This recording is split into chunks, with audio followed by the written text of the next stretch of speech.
So I'm rendering a PNG with a transparent background from Blender, but my first attempt was not successful because I had this gray background instead. So there are a couple steps that you need to make to ensure that you have that transparency, and I'm just going to walk you through them.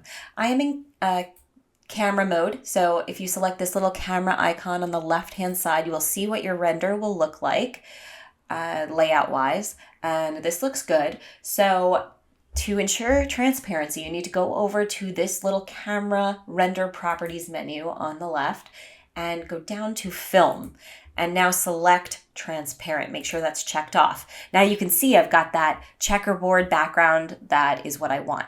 So one more step, go to render, render image. It takes just a minute to render, so we'll wait. Perfect. And now all you have to do is save as, and make sure that RGBA is selected.